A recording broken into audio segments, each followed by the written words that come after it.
नमस्कार, times of Swaraj में आप सबों का स्वागत है और मैं हूं संतोष सिंह। और आज हम टाइम्स ऑफ स्वराज में बात कर रहे हैं कि मुंबई में टीम इंडिया की बैठक में क्या खास होने वाली है। जी हाँ, बैठक को लेकर कई तरह के कयास लगाए जा रहे हैं। मुंबई पहुंचे तो सबसे पहले पहुंच गए लालू जी, और लालू जी ने आज कह दिया कन्वेनर वाला बात भी कल पर आ जाएगा। इस बार मोदी का काम खत्म है, तमाम कर देंगे हम लोग, मोदी का पूरा फुल तैयारी में। जो लालू जी का अपना अंदाज है, उस अंदाज में उन्होंने ये बातें कही। कल नीतीश कुमार बिहार में कहे कि भाई हम कन्वेनर के दूर दूर तक रेस में नहीं, हमको कन्वेनर से कोई मतलब नहीं है, मेरा सिर्फ इतना ही है कि विपक्षी एकता मजबूत हो और पार्टी अधिक से अधिक पार्टी के लोग शामिल हो, बस मेरी इच्छा यही है।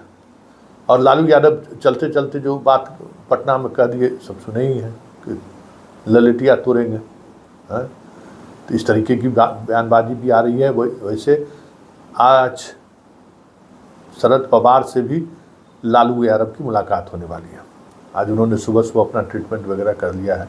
जो मुंबई से खबर आ रही है वो खबर ये आ रही है कि कल टीम इंडिया का विधिवत वो सारी बातें पब्लिक डोमेन में आएगी, जिसको लेकर तरह तरह की चर्चाएं हो रही हैं।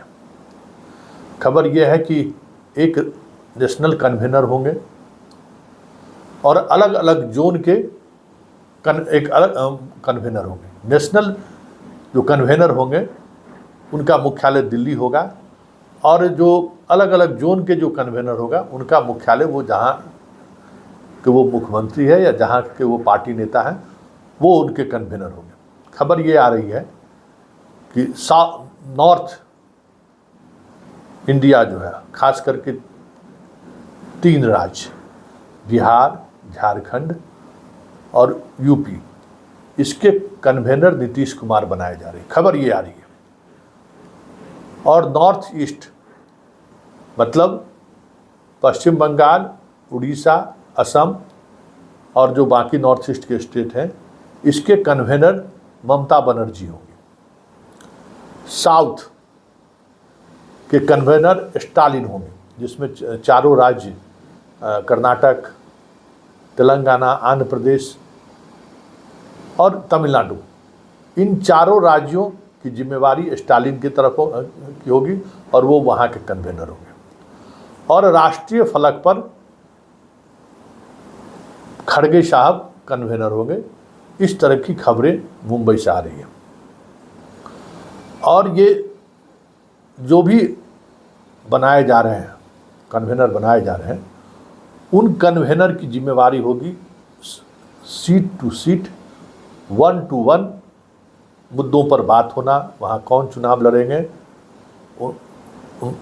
किस पार्टी का उम्मीदवार होगा, ये सारी बातें वो तय करेंगे। नेशनल कन्वेनर सिर्फ राष्ट्रीय स्तर पर कोई विचार व्यक्त करना हो, कोई उसे बयान देने की ज़रूरत हो तो खड़गे साहब उसके लिए अधिकृत किए जाएंगे, मतलब नेशनल कन्वेनर के रूप में। ये इच्छा लालू की भी है और ये इच्छा नीतीश और मायावती ने भी व्यक्त किया कि हाँ, ये व्यवस्था बहुत सही है, क्योंकि लड़ाई हमारी मोदी से है और मोदी से लड़ने के लिए अलग अलग जोन में मजबूती के साथ हम लोग कैसे लड़ सकते हैं, इसके लिए अलग अलग तरीके की रणनीति की जरूरत है।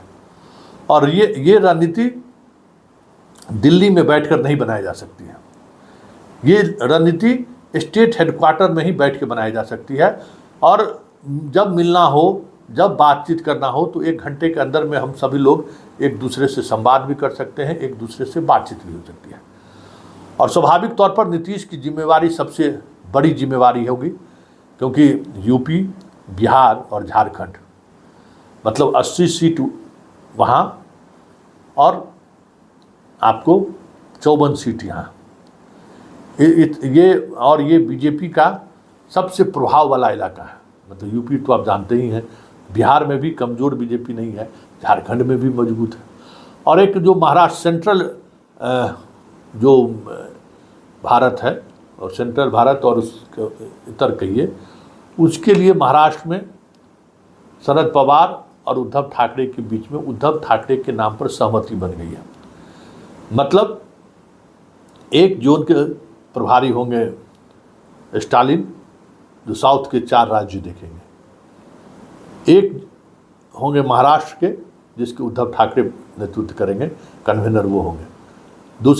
तीसरे नीतीश कुमार होंगे, जो बिहार, यूपी और झारखंड देखेंगे। चौथे आपको पश्चिम बंगाल होगा, जिसकी जिम्मेवारी आपको ममता बनर्जी के हाथों होगा। बच गए केजरीवाल को लेकर अभी भी टीम इंडिया में कुछ बातें ऐसी हैं जिन बातों को लेकर केजरीवाल को लेकर थोड़ी असहजता है। अब आज ही वो बयानबाजी करना शुरू कर दिए कि प्रधानमंत्री के उम्मीदवार केजरीवाल को होना चाहिए, और प्रधानमंत्री के मोदी के सशक्त विरोधी के रूप में केजरीवाल से बेहतर कोई चेहरा नहीं हो सकता है। स्वाभाविक तौर पर ये रणनीति उनकी होगी, और उस रणनीति की वजह भी है कि देखिए ये जो चीज़ें चल रही हैं ना, उसके पीछे का एक खेद ये भी समझिए कि मोदी की इच्छा है कि चारों राज्यों में केजरीवाल चुनाव लड़े, नहीं तो फिर हम जेल भेजेंगे।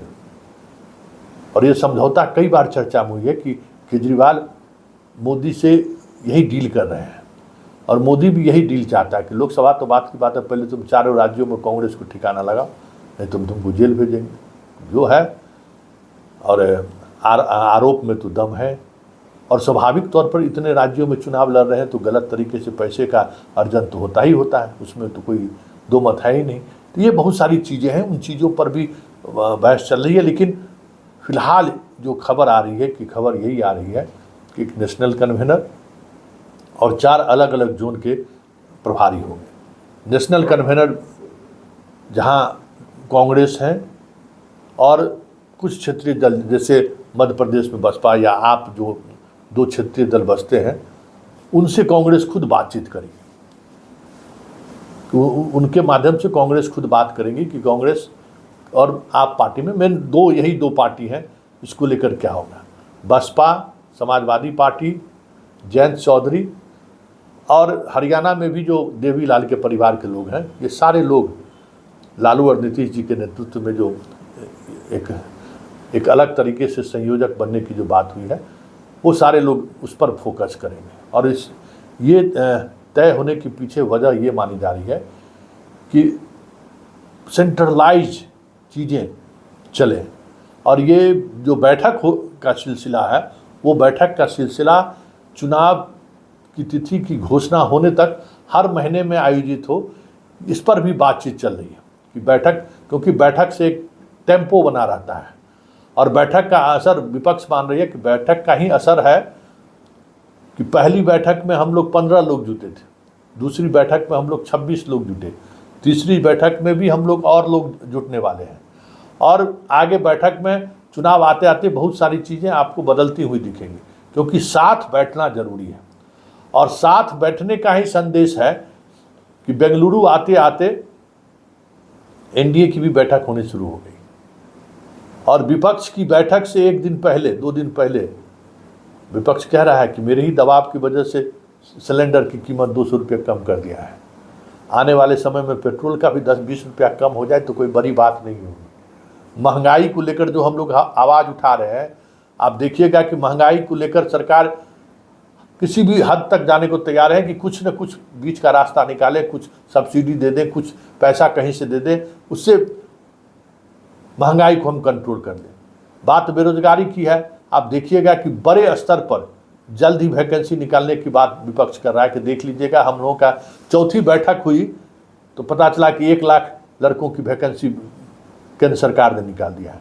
तो इस बैठक से मोदी असहज हैं, ये बात टीम इंडिया भी समझ रही है। इसलिए ये बैठक का सिलसिला जारी रहेगा जब तक चुनाव की तिथि घोषित नहीं हो जाती है। और मुंबई के इस बैठक में एक सीनियर लोगों की एक कमेटी बनेगी, ये भी कहा जा रहा है, जिसमें सोनिया गांधी, शरद पवार जैसे, लालू यादव, ये लोग मार्गदर्शक मंडल नहीं रहेंगे, ये अभिभावक रहेंगे। ये लोग आपस में मिलते जुलते रहेंगे, जहाँ कोई समस्या होगी तो ये लोग साथ मिलकर उसका समाधान ढूंढेंगे, और कैसे समाधान हो सकता है इस पर चर्चा करेंगे। तो एक अभिभावक मंडल भी होगा जिस मंडल में सोनिया गांधी, शरद पवार और लालू यादव जैसे नेता होंगे, जो पूरे बिहार देश के नेताओं से के संपर्क में रहेंगे, टीम इंडिया के संपर्क में रहेंगे, कहीं कोई किसी बात को लेकर असहमति हुई तो इन तीनों की ये जिम्मेवारी होगी कि बीच का रास्ता क्या हो सकता है, वो रास्ता निकाला जाए। बातचीत का रास्ता से क्या समाधान निकल सकता है, कहाँ सीट शेयरिंग को लेकर प्रॉब्लम हो रहा है, ये 3 बड़ी कमेटी होगी, मतलब महत्वपूर्ण कमेटी होगी इन तमाम कमेटियों के बीच। ये फिलहाल मुंबई से खबर ये आ रही है। देखिए, ये तो कल सब कुछ पता चल जाएगा। लोगों के बारे में तो आधिकारिक तौर पर अब जानकारी मिलने लगी है कि लोगो जारी होगा टीम इंडिया की तरफ से कि उसका लोगो क्या होगा। एक सभी पार्टी अपने अपने चुनाव चिन्ह से चुनाव लड़ेंगे, ये सैद्धांतिक रूप से सहमति बन चुकी है सब पार्टी अपने अपने चुनाव से, लेकिन एक लोगो जरूर होना चाहिए। ये बातें बार बार आ रही है कि इंडिया नाम की वजह से मोदी जितना असहज है, या बीजेपी की IT सेल जितनी असहज है, उसी तरीके से कुछ लोगों भी ऐसा सामने लाया जाए जिस लोगों को देखकर और बीजेपी और उसकी IT सेल असहज हो जाए और जनता के बीच वो सबसे ज़्यादा ग्राह्य हो। मतलब जनता सबसे ज़्यादा, जैसे इंडिया नाम को स्वीकार करने में उन्हें थोड़ी सी भी हिचक नहीं हुई, उसी तरीके से लोगों भी ऐसा हो कि वो मतलब एक ही नज़र में उनके आंखों में बसने लगे कि इस तरीके का इंटरेक्टिव लोगो पर विचार चल रहा है। और कल लोगो भी फाइनल हो जाएगा, मतलब कल परसों बैठक में, कल रात में बैठक है, कल खाना ठाकरे के यहाँ है, कल परसों खाना कांग्रेस की तरफ से व्यवस्था है। लेकिन मुंबई की बैठक ऐतिहासिक होगी और मुंबई की बैठक से तय होगा कि 2024 में 1-to-1 के फॉर्मूला पर विपक्ष जिस तरीके से गोलबंद हो रहा है, क्या वाकई में वो 1-to-1 फार्मूला लागू करने में विपक्ष कामयाब होगा या टीम इंडिया कामयाब होगी? ये कल और परसों के जो मुंबई की बैठक है उसमें ये सारी चीज़ें स्पष्ट हो जाएंगी।